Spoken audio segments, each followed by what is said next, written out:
I have written effusively and often about polenta, the delectable northern Italian porridge made from cornmeal. Fan that I am, polenta for dinner is always a winner in my book.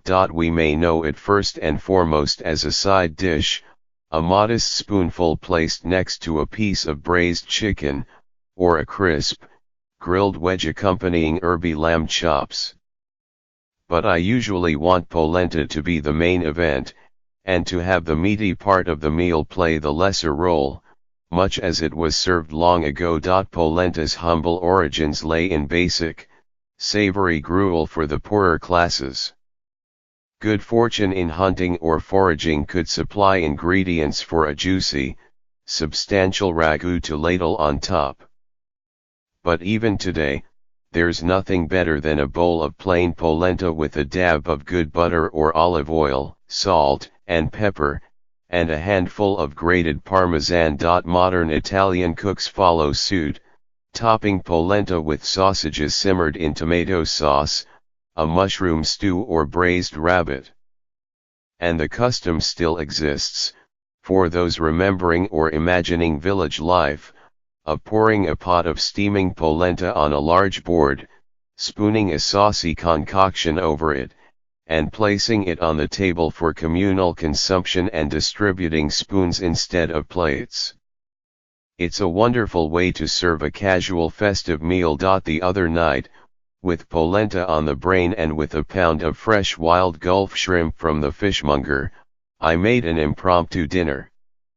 I channeled, sort of, the Southern American favorite, shrimp and grits, and set my polenta to boil. A word of warning, though, for the best results, polenta needs a good 45 minutes to an hour on the stove. Recipes that counsel any less do cooks a disservice.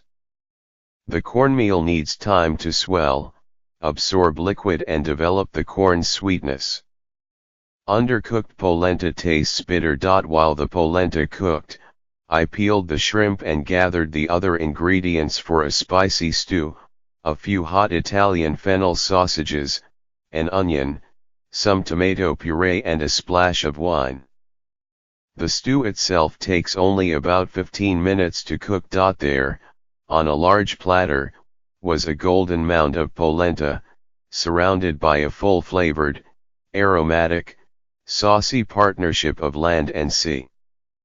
I quickly chopped up some scallions, parsley, capers and lemon zest to sprinkle over everything. Recipe, shrimp with hot fennel sausage and polenta. Follow NYT Food on Facebook, Instagram, Twitter and Pinterest. Get regular updates from NYT Cooking, with recipe suggestions, cooking tips, and shopping advice.